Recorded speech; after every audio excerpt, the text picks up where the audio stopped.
Recording stopped. Y empezar a grabar. Recording in En progress. el nombre del Padre, del Hijo, del Espíritu Santo. Padre nuestro que estás en el cielo, santificado sea tu nombre. Venga a nosotros tu reino. Hágase, Señor, tu voluntad, así en la tierra como en el cielo. Danos hoy nuestro pan de cada día. Perdona nuestras deudas como nosotros perdonamos a nuestros deudores. Y no nos dejes caer en tentación, mas líbranos del mal. Amén. Gloria al Padre, al Hijo y al Espíritu Santo, como era en un principio, sea ahora y siempre, por los siglos de los siglos. Amén. En el nombre del Padre, del Hijo, del Espíritu Santo, y en nombre sea de Dios, y esperando que mi salud no me falle, comenzamos. Bueno, pues el lunes pasado no grabé un video mío. Tuve que apoyarme, como algunos de ustedes se dieron cuenta, tuve que apoyarme en el padre Javier Herrera Rabasi, ¿sí? Quien fue el que ocupó mi lugar, porque la verdad es que yo no podía ni hablar. Pero hoy me siento... Olivera Rabasi. Pero gracias a Dios hoy me siento mejor, aunque todavía no las tengo todas conmigo, pero ya tengo, creo, la fuerza suficiente para dar la sesión normal, como siempre suelo darla.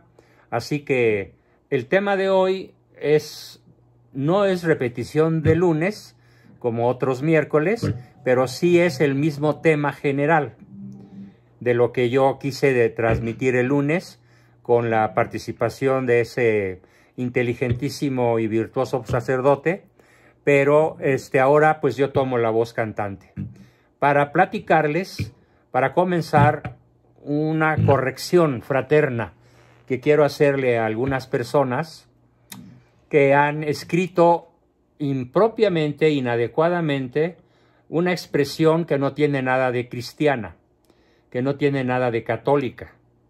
Y esta expresión es Día de Muertos. No es correcto decir Día de Muertos refiriéndose a la fiesta de hoy, que es la fiesta de los fieles difuntos, o la fiesta de las benditas ánimas del purgatorio. Entonces lo correcto, y ahorita les explico por qué, es referirnos a este día 2 de noviembre con el nombre que le dio la Iglesia. Estamos hablando de la Iglesia del siglo IV.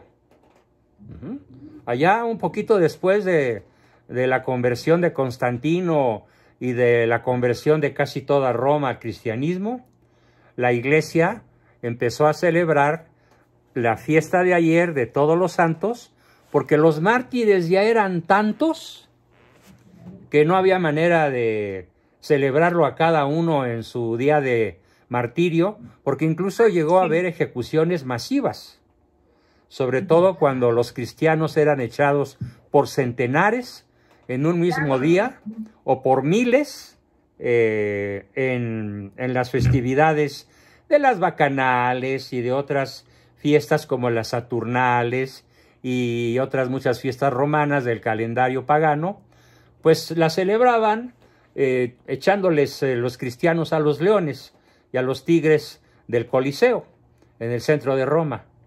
Entonces, a partir de ahí surgió el nombre de la festividad de todos los santos, que se celebró ayer. Así que nada de Halloween. No. Halloween es un invento protestante, es un invento, digamos, masónico, es un invento pagano, y ahorita explico su origen, pero no es correcto para ningún católico, para ningún cristiano, aunque sea protestante, no es correcto referirse a estos días con sus nombres comerciales. ¿Cuáles son los nombres comerciales? Halloween y Día de Muertos. Pues yo les quisiera proponer que revisáramos esa nominación equivocada y aprendiéramos a hablar de estos días tan extraordinarios como son propiamente en el lenguaje católico. Una institución milenaria como es la Iglesia instituyó estas fiestas hace más de 1600 años, con esos dos nombres. La fiesta perdón, 3 nombres, 3 fiestas. La primer fiesta cristiana, católica, que se instituyó fue la víspera de Todos los Santos, cuyo origen era All Hallows Eve. Fíjense, de Todos los Santos, víspera.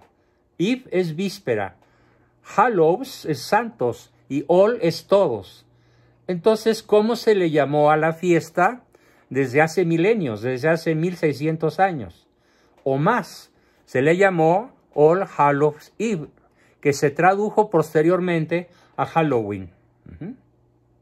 Pero que eso fue aprovechado por la masonería inglesa y la masonería norteamericana para paganizar una fiesta cristiana. La víspera de Todos los Santos se convirtió en la noche de brujas, la noche de los demonios, de los espíritus malignos, la noche en la cual de alguna manera se exorciza o se busca espantar a los espíritus, pero como es un enfoque pagano, pues a nadie ahora se le ocurre espantar a los espíritus con lo que realmente se les podría espantar. Me refiero a los espíritus malignos.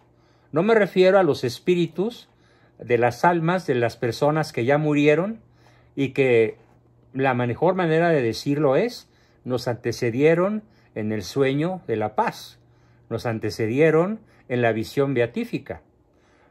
Esa fiesta también es cristiana y se celebraba el 31 de octubre de cada año, pero con ese énfasis. Vamos a celebrar la víspera de Todos los Santos. Y el día primero se celebra a Todos los Santos, de golpe. Desde la Virgen María, que es la más santísima de todas, solamente superada de alguna manera por la divinidad de Cristo, pero es la principal santa de nuestro santoral, y hasta el santo más humilde y menos conocido, todos los santos de todas las épocas de la historia, incluso de antes de la venida de Cristo, se les celebra ese día, el 1 de noviembre, o sea, ayer. Y la fiesta de los fieles difuntos, pues se celebra hoy. Así que, por favor, nada de Día de Muertos. ¿De dónde viene la expresión Día de Muertos? No viene de la Iglesia. Ni siquiera viene de Estados Unidos o de Inglaterra. Literalmente viene de un presidente masón, mal mexicano, mal michoacano, llamado Lázaro Cárdenas. Cuando a los historiadores profesionales, como su servidor, nos preguntan, ¿y qué hizo Lázaro Cárdenas para que lo desprecies tanto? Es más, cuando hablas de él siento que lo odias. Pues mira, no lo odio en el sentido peyorativo del término, ¿sí? Pero la verdad es que siento por él una profunda repugnancia, si quieres que te diga lo que realmente siento. ¿Pero por qué? Porque regresó a Michoacán a la época cuaternaria, a la edad de piedra. De tal manera explotó los recursos naturales, de tal manera explotó a la población de su tierra, que así se dice, aunque no sea más que un hipérbaton, o sea, una exageración en lenguaje castellano. Regresó a Michoacán a la era cuaternaria. Pues bien, este presidente, en pleno uso de sus facultades presidenciales, les ordenó a un grupo de pseudointelectuales de la UNAM y de otros lugares de la República Mexicana que tenían cierto prestigio, pero que estaban ya o convertidos a la masonería o sometidos a las órdenes masónicas.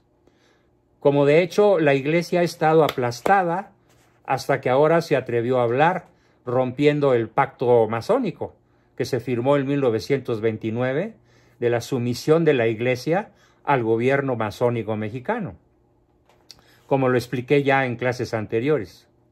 Entonces, es muy importante entender que Lázaro Cárdenas ordenó a este grupo de pseudointelectuales que descubrieran, fíjense, lo digo burlonamente y entre comillas, que descubrieran un conjunto de documentos que atestiguaban que la fiesta en la cual se ponen altares de muertos, a los difuntos, era de origen azteca, y que por lo tanto teníamos que rescatar nuestras tradiciones y celebrarlo como el Día de Muertos.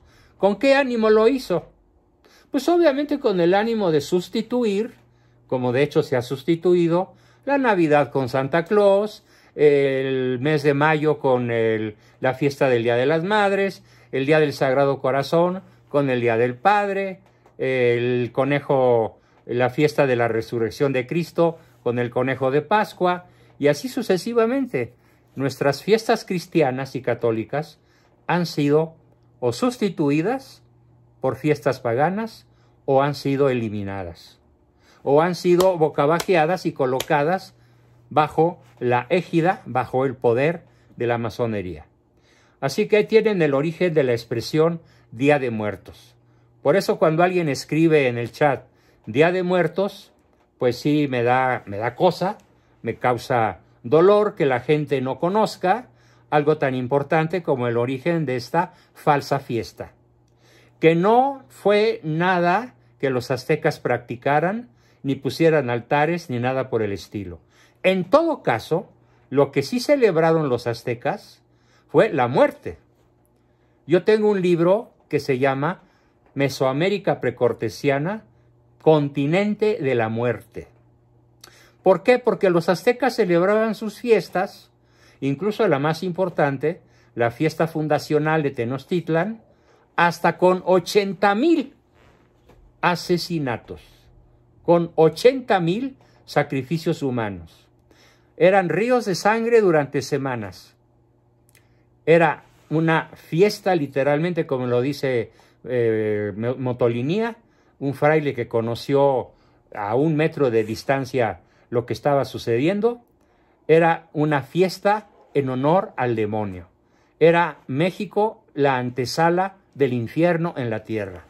Y así lo describieron todos los grandes misioneros que conocieron la forma antropofágica, caníbal, terrorífica, cruel, con la cual la mayoría de las etnias mesoamericanas hacían sus fiestas. Si en ese sentido se quiere decir que los aztecas ya celebraban a los muertos, bueno, pues sobradamente, ¿no? Sobradamente. Pero no a los que ya se habían muerto, sino a los que ellos mataban. Es lo que hay que entender. Bien, hecha esta aclaración inicial de que sustituyamos por los nombres correctos, lo diré en síntesis. 31 de octubre, víspera de Todos Santos. Nada de Halloween. 1 de noviembre, festividad de todos los santos, desde la Virgen hasta el más modesto de todos o el menos conocido, de los que ya gozan de la presencia de Dios y de la posesión de Dios. Y día 2 de noviembre, fiesta de nuestros fieles difuntos. Por ejemplo, hace un rato mi esposa y yo rezamos el rosario, en la mañana hicimos la homilía, que por cierto la homilía de hoy se refiere justamente al juicio final. Se refiere a cómo nuestro Señor Jesucristo va a separar a los corderitos de los machos cabríos, ¿sí? Como hace el pastor. Y a los de la derecha, a los corderitos nos dirá, espero estar entre ellos, Dios mediante, venid, hijos míos, al sitio que os tengo reservado para su eterna felicidad. Y ustedes, id al fuego eterno, malditos a quienes no conozco. ¿Por qué? Porque de manera pertinaz, de manera necia, consciente, lúcida y premeditada, rechazaron el mensaje cristiano y rechazaron la obra redentora de nuestro Señor. Solo ellos se condenarán. Para los que fuimos muy pecadores y que no alcanzamos a restituir, para los que no alcanzamos a pagar, ¿sí? Aunque nos hayamos arrepentido, la culpa nos fue borrada con una buena confesión, pero no así la pena por el mal que hayamos hecho. Entonces el purgatorio es el lugar donde las ánimas benditas del purgatorio penan las culpas que ya les fueron perdonadas, pero no así las consecuencias del mal que hicimos. Ese es el purgatorio. En el purgatorio, y lo aclaraba muy bien uno de nuestros mejores alumnos en teología, que es Adrián Ortega, y las almas del purgatorio ya gozan de la virtud infusa de la esperanza y de la fe y de la caridad, pero sobre todo de la esperanza, porque ya ven venir aquello para lo cual fueron no predestinados, sino ellos mismos, por sus arrepentimientos oportunos, por su oportuna confesión, aunque no hayan alcanzado a pagar las consecuencias de sus errores, ya pueden ver desde el purgatorio la venida del reino de Dios para ellos. Bien, entonces, olvidémonos pues, por favor, querido grupo, olvidémonos de esta fiesta de origen norteamericano que se ha extendido por todo Occidente, y digo, exceptuando del planeta Tierra a China, a la India, a algunos lugares como probablemente Corea del Norte y del Sur, Vietnam, probablemente Oceanía, pues ahí no, pero todo el mundo en donde llegó a dominar la anglósfera, pues se celebra a través de películas la afición al género de terror, los disfraces luciferinos, una cierta cultura de la transgresión, las clases de inglés en los colegios. Todo eso vale la pena entender, que es una moda que puso de moda, ahora sí, una moda que puso de moda la masonería norteamericana a través de métodos extraordinariamente poderosos y eficaces. Y que todos aquellos que celebran el Halloween y el Día de Muertos y se olvidan de Todos Santos y se olvidan de que son días de guardar, que son días de misa, que son días de sacramento, de penitencia, de oración, y viven estos días pues nada más como días de vacaciones. Como le pregunté yo hoy a un chavito de 14 años con el que tuve en la mañana una charla de terapia, le pregunté, ¿cómo te sientes hoy? Me dijo, triste. ¿Por qué? Es que ya mañana se acaban los 6 días de puente. Es una respuesta brutalmente sintomática de cómo piensan los chavos de hoy. Por primera vez en la historia de México se juntaron 6 días de puente. Literalmente. Nunca había habido, bueno, había habido de 4, por ahí tal vez alguno de 5, pero no de 6. Y estaba triste porque ya hoy se acababan. Bueno, pues ese es el México pagano, que fue católico. Por eso, repito aquella anécdota que yo le escuché a un obispo, no, a un cardenal europeo que vino a casa cuando yo vivía con mis padres, chiquillo de 9, 10 años, y que mi papá le ayudó a recorrer el país, y cuando le preguntó a mi papá, ¿y qué opina de la catolicidad del pueblo de México? Para terror de nosotros todos, contestó, pues mire, señor Abascal, licenciado Abascal, después de conocer varias ciudades despacito y gracias a su hospitalidad y a su generosidad de hacérmelas conocer, concluyo que México es un país de bautizados, ex cristianos, neopaganos. Estamos hablando de 1953 aproximadamente. ¿Qué diría ahora?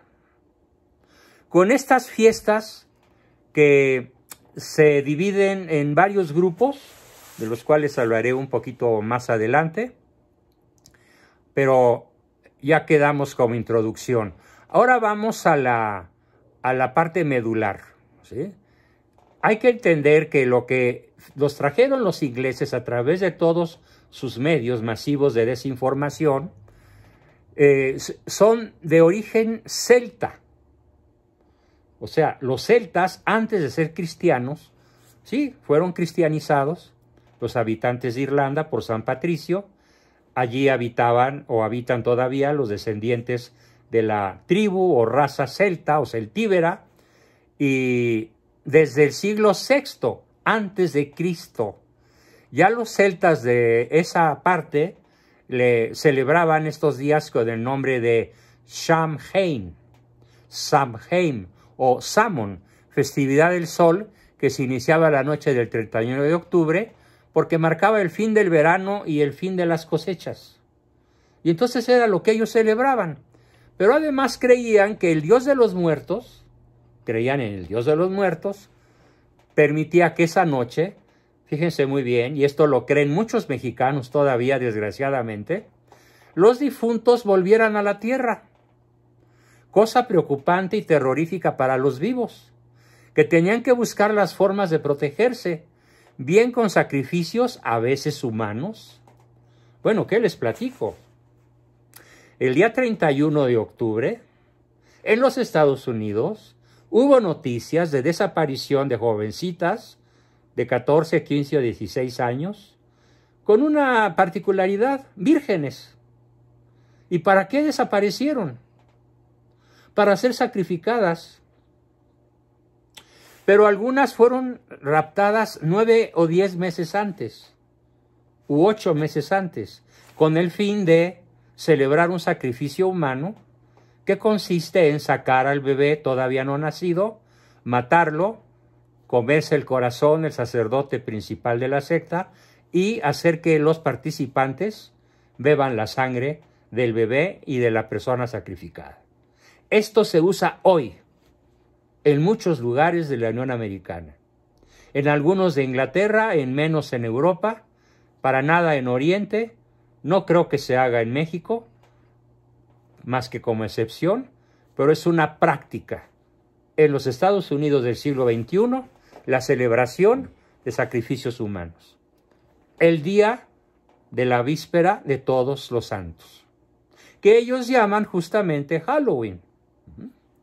Bien, con las fronteras se han ido debilitando, se han ido como trasvasando, y este caso, la motivación de la fiesta de Halloween, pues ya no era el respeto a los difuntos o protegerse de ellos, sino la búsqueda de poder. La idea de que con la metodología adecuada, en la cual creen muchos millones de mexicanos, ¿sí?, creen en la magia. Y se dicen católicos. Creen en la brujería. Y se dicen católicos. Creen en los poderes del más allá. Y se dicen católicos. Cuando en realidad, aunque estén bautizados, son neopaganos y ex-cristianos. Ya no son cristianos en la práctica. Desafortunadamente, muchos de los pueblos celtas cristianizados mantuvieron a escala popular distintas costumbres y festejos de origen pagano. Bueno, si eso lo hicieron los celtas, pues también los mexicas, también los conquistados por Cortés, también los que fueron mestizados, los que fueron mexicanos al ser engendrados por españoles en vientres indígenas. Y viva México, ¿no? Pero a pesar de este proceso de cristianización de las fiestas paganas que hicieron los españoles en México durante al menos 300 años, la celebración de todos los santos, ¿sí?, que debería ser la nuestra, fue penetrada a partir de la invasión norteamericana de 1847. Recordemos que el ejército americano estuvo ocupando la Ciudad de México varios meses, desde la llegada a principios del 47 hasta su retirada a principios del 46, y pues tuvieron tiempo de meter muchas ideas anglosajonas que no tenían ni tienen nada que ver con nuestra fe, pero aprovecharon su categoría de ejército ocupante para meter lo que quisieron. Bien, entonces damos un salto hasta el año 835, en que después de celebrar el 31, la víspera de Todos los Santos, Ya para el año 835 se añadió la fiesta del día primero. La Iglesia Occidental empezó a celebrar el 1 de noviembre la fiesta de Todos Santos. Y los fieles difuntos, colocada en el 2 de noviembre, fue potenciada por San Odilon, abad de un pueblo francés que se llama Cluny, en el año 998. En cualquier caso, ambas fiestas pretendían cristianizar el trato de los fieles con los difuntos, recordando que solo Cristo es el Señor de vivos y muertos y, ojo, vencedor de la muerte, camino, verdad y vida. Le explicaba yo a esta misma personita que lamentaba que ya mañana fuera el regreso a clases. Le pregunté, ¿y qué piensas de los fieles difuntos? No, pues qué triste. Se murió mi abuelita, se murió mi abuelito, qué tristeza, ya no los voy a ver. Y echó todo el discurso de un paganito de 14 años. Le dije, no, qué equivocado estás, mijo. Fíjate, hoy, Día de los Fieles Difuntos, tendría que ser para un católico practicante, buen creyente, bien formado, conocedor de nuestra fe, tendría que ser un día de profunda alegría. ¿Pero por qué? Porque ¿qué es la muerte? A ver, tú sabes, por tus clases de historia, ya estás en secundaria, tú sabes cuál era la inscripción que ponían durante los primeros 1000 o 1500 años los cristianos cuando alguien se moría. ¿Qué decía en su epitafio? No, pues no tengo la menor idea. Me lo dijo con una palabreja por ahí medio malévola, pero bueno, yo la digo de manera decente, ¿no? No tenía el chavito la menor idea. Ni sus papás, por supuesto. Ay, déjales pregunto a mis papás. Oye, papá, ¿qué dice el doctor Juan Bosco qué ponían los cristianos durante muchos siglos en el epitafio de los que se morían? No, pues los papás, católicos, practicantes según ellos, tampoco lo sabían. Bueno, ponían, nació a la vida el día de su muerte. Nació a la vida. 1 de julio del 835, 1 de noviembre del 426, nació a la vida. Y el nombre de la persona, el nombre cristiano. ¿Por qué? Porque ¿qué deberíamos tener más presente que nunca? Y más presente que nada. Que nuestra fe no es una religión de muertos. Es una religión de vivos. Y es una religión de vivos para siempre. Porque los que morimos en gracia, nacemos a la vida eterna.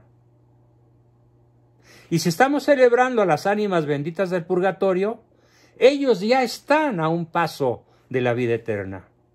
Entonces es un día de alegría. Es un día de veneración. Es un día de gratitud. Es un día de pedir su intercesión. Es un día de ir a misa por ellos. De entender la homilía tan formidable que esta mañana tuve el enorme favor del cielo de poder oír y reflexionar sobre el juicio final personal de cada uno de nosotros. Termina diciendo el padre Paniagua, un contemporáneo, ¿cómo se dice? Se me fue la palabra exacta. Él es peruano, es un sacerdote peruano de nombre, de apellido Paniagua, y paisano. Dice, paisano, de Luis Bautista. Hola Luisa, te saludo. Saludo a tu extraordinario sacerdote Paniagua, que nos dice, tenemos hoy que más particularmente que nunca, estar seguros y convencidos de que nuestra fe es una fe de resucitados. Preparémonos para nuestra resurrección, porque somos una religión de vivos por toda la eternidad, no una religión de muertos, como fueron todas las religiones paganas. Esto es probablemente la mayor idea que incluso viene desde los cantos bizantinos, de la antigua Bizancio, la actual Istambul de Constantinopla, que fue conquistada por los turcos 1000 y pico de años después de su fundación, en el 1452. Pero en la Bizancio cristiana, ¿qué se cantaba en un día como hoy? Se cantaba: Cristo resucitó de entre los muertos, y con su muerte venció a la muerte, y se llevó al cielo a todos los que estaban en el sepulcro, y les dio la vida eterna. Ese es el enfoque que realmente tendríamos que tener hoy, ¿sí? Yo no le veo, por supuesto, nada de malo a las calaveritas, porque son pues un recordatorio de que cuando mi papá compraba las calaveras, cuando nosotros éramos niños, nos decía: a ver, José María, a ver, Salvador, a ver, Juanito, estas calaveras las compro para que estén conscientes siempre de que mañana pueden no amanecer. Sean conscientes de que la muerte nos acompaña de manera permanente. Y nos contaba una anécdota que nos erizaba los pelos, de un señor que había vivido en la ciudad donde mi padre había nacido, en Santa María, en Morelia. Santa María está en una colina elevada a unos 500 metros sobre el centro de la ciudad de Morelia, pero es parte de Morelia ya por el proceso de urbanización. Y nos contaba que un amigo de su abuelo había tenido un sueño en el cual veía, como si fuera real, a una persona encapuchada que le decía: hoy vas a morir al mediodía, te espero aquí. Y desapareció. Y entonces, para no tenerse que morir, o sea, para eludir la muerte, tomó su carro de caballos y emprendió una huida a Peribán, un pueblo relativamente lejano respecto de Morelia. Y llegó a Peribán después de varias horas de galope en la carreta, y lo primero que vio a la entrada del pueblo fue a la misma aparición que había visto en sus sueños, y le dijo: qué bueno que llegaste, a ti te estaba esperando. Y se murió. Entonces, la cuestión es que, y cuando él dejó una carta escribiendo, por eso se sabe la anécdota, dejó una carta escribiendo que se iba a otro lugar para evitar que la muerte llegara por él a Morelia. Pero a donde se fue, ahí estaba esperándola. Nadie puede eludir la muerte. Pero, repito, la visión pagana de la muerte es aterradora. La visión pagana de la muerte es Halloween. La visión pagana de la muerte es desesperanzadora, es deprimente, es terrorífica. Y parece ser la afición de los grandes líderes de la actualidad. Por ejemplo, Elon Musk, o como se pronuncie, el que acaba de comprar Twitter en $40,000 millones, y el que nos va a cobrar $8 al mes por certificar nuestro Twitter y darle cierta relevancia, ya está en su poder. Celebró en Nueva York una fiesta de Halloween en la que reunió a muchos pseudointelectuales, empresarios, artistas de la farándula, actrices famosas, etcétera. Hicieron una fiesta que costó $40 millones. ¿Sí? O como lo que se gastó Marcelo Ebrard para disfrazarse de Catrina. Pagó cientos de miles de pesos por su disfraz. Claro, con cargo al erario, ¿no? Pues, ¿qué le cuesta? E hicieron su fiesta de Catrines, su grupo de amigos masónicos. Y así, aquí y allá. Bueno, pues todo esto es justamente lo que tenemos que entender, que se llama el Halloween consumista. ¿En qué consiste el Halloween consumista? Es un Halloween mundano que, por el contrario, se olvida por completo al difunto real, puesto que eso obligaría a pensar seriamente en el sentido de la vida, y lo sustituye por un difunto ficticio. ¿Cuál es el difunto ficticio? el monstruo, el zombie, el no muerto, el vampiro. El vampiro, el zombie, el monstruo no están muertos, están vivos. Pero son falsos muertos y falsos vivos, porque no existen esos seres. No existen zombies, no existen vampiros, más que los que son reconocidos por la zoología, vampiros y murciélagos. No existen monstruos. En todo caso, los que existen son seres monstruosamente inmorales, pero eso es otra cosa. Es decir, todo esto que los niños están acostumbrados a disfrazarse, y los adultos también, es verdaderamente algo brutalmente consumista. Y la gente no se da cuenta de que están en poder del comerciante. De hecho, hay noticias hoy en la prensa mexicana de la Ciudad de México, donde dicen: la derrama económica en la Ciudad de México por las fiestas de Halloween y asociadas ascienden a 10,000 millones de pesos. Bienvenidas para los comerciantes estas fechas. Bueno, ese es el Halloween consumista, que no tiene nada que ver con las fiestas cristianas, por favor. ¿Sí? Además, es muy cómodo celebrar la fiesta pagana que adentrarse en la fiesta católica, porque esta nos obligaría, como lo dije hace un minuto, a reflexionar profunda, seria e informadamente sobre el verdadero sentido de la muerte. Cosa que solemos, la inmensa mayoría de los habitantes de la Tierra, no hacer. No reflexionamos sobre lo que la muerte realmente significa.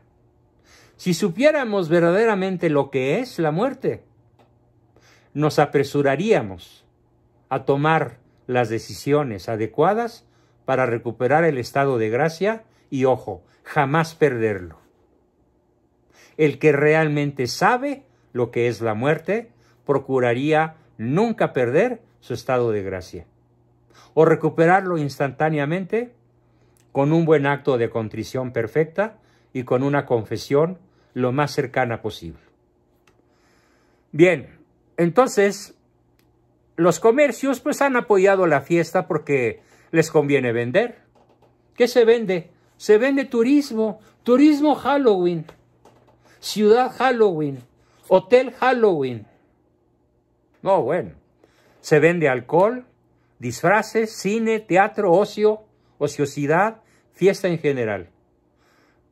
Occidente es ya un conjunto de naciones cristianas volcadas en la ociosidad, el antro.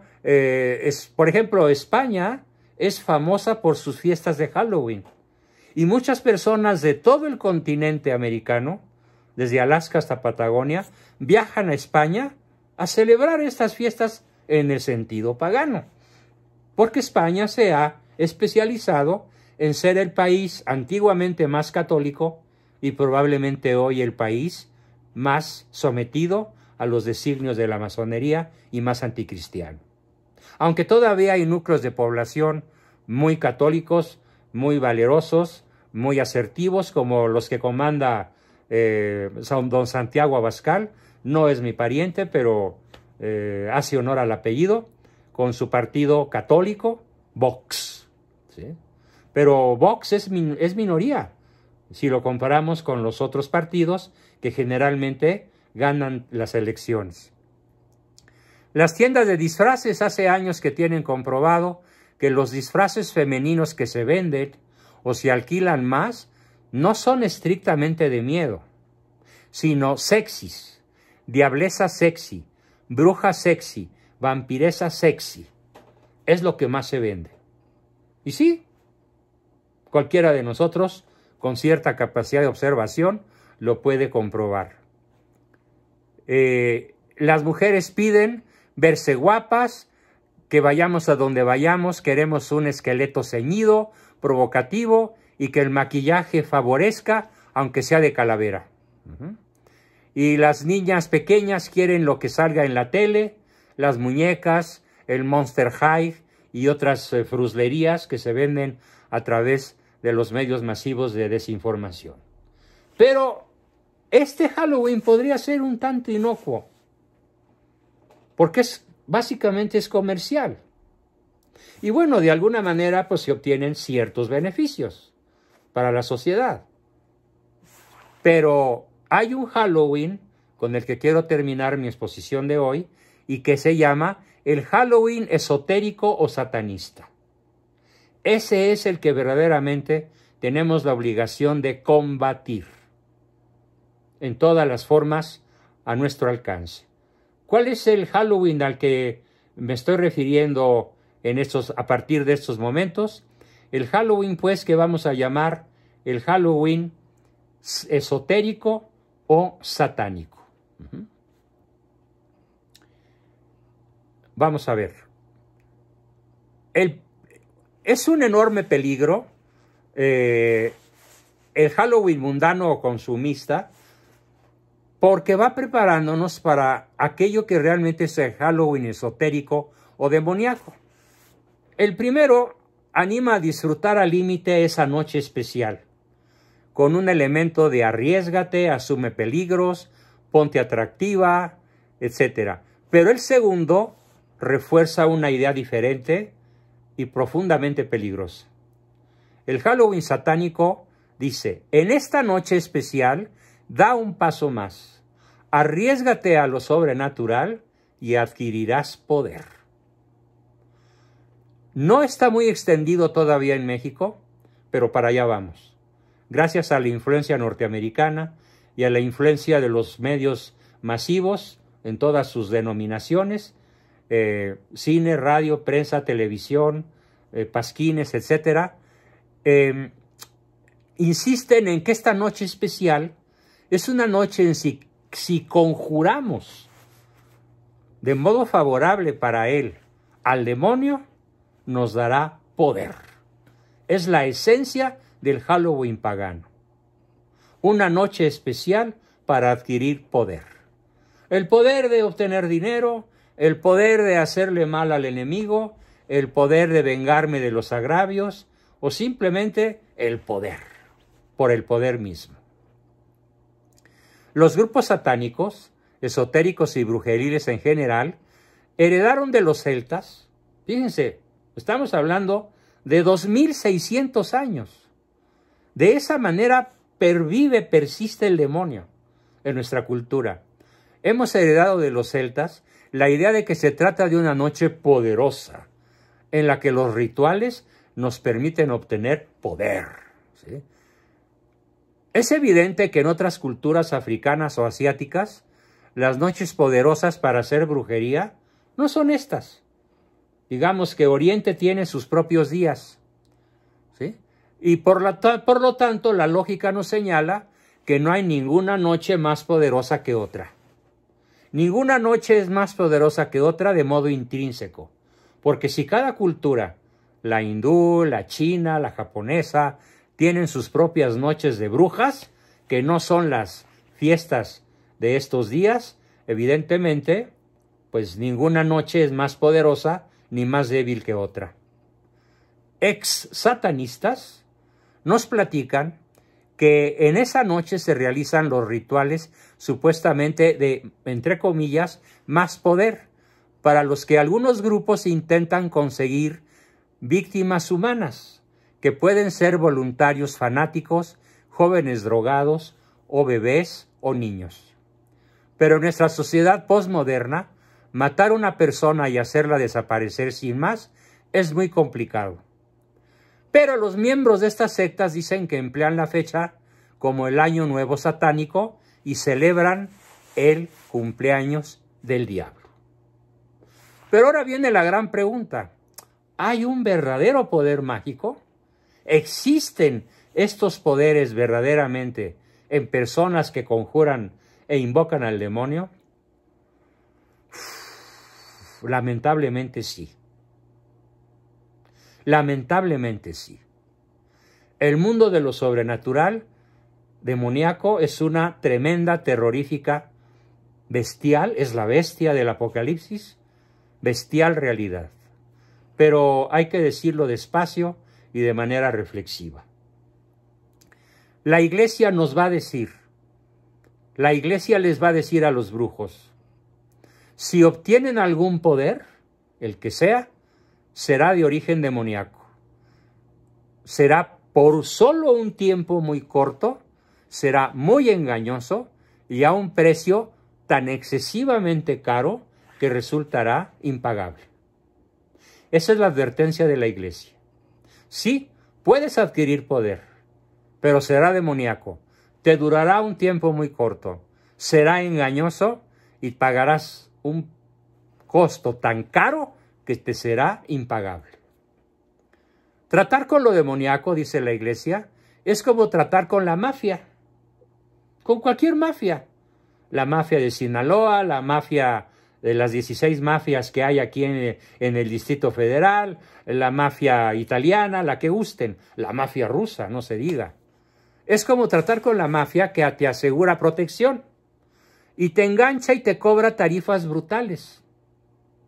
Te deja sin utilidades en tu negocio, o peor, hasta pagas con la vida. La misma leyenda original de Jack el de la linterna enseñaba eso. O sea, los celtas tenían muy claro, si sales a tratar con el demonio en sus engaños, no le podrás pagar más que con tu alma. Con tu muerte eterna morirás para siempre si haces trato con el demonio y no te desdices a tiempo y profundamente de ese conjuro que tiene un costo tan impagable. Perderás tu alma, perderás tu vida eterna. Entonces, ¿qué más? ¿Qué es lo que le interesa al demonio? Que celebremos, o más bien dicho, que lo celebremos a él, porque es su cumpleaños, según los grandes exsatanistas que revelan los secretos a los que tuvieron acceso. En la red hay muchos videos cortos y largos que nos dan testimonio de exsatánicos que se enteraron muy bien de estas cosas y nos las hacen ver con un grado de honestidad y valentía verdaderamente notables. ¿Qué es lo que desea el demonio aparte de que se celebre, entre comillas, su cumpleaños? Bueno, pues a él le interesa que caigamos en el hedonismo, en el despilfarro, en la superstición y en recurrir al poder de él en lugar de recurrir al poder de Cristo. Bueno, termino con una pequeña reflexión. El camino del infierno es ancho, de bajada y fácil. Y la mayoría de los seres humanos, precisamente por el pecado original, estamos inclinados a seguirlo. El camino de la perdición, el camino del infierno.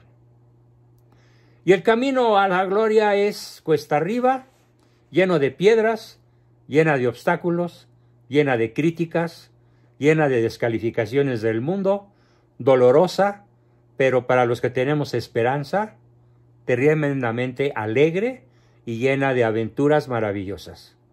Los invito entonces a que en sus hogares no se celebre nunca más, en el sentido pagano, ni la víspera de Todos los Santos, ni la fiesta de Todos los Santos, ni la fiesta de los fieles difuntos, por sus nombres y advocaciones e intenciones paganas, sino que se celebre esos 3 días, la víspera, el día 1 y el día 2, rescatando todos nosotros el sentido cristiano católico de estas festividades tan aleccionadoras y tan importantes.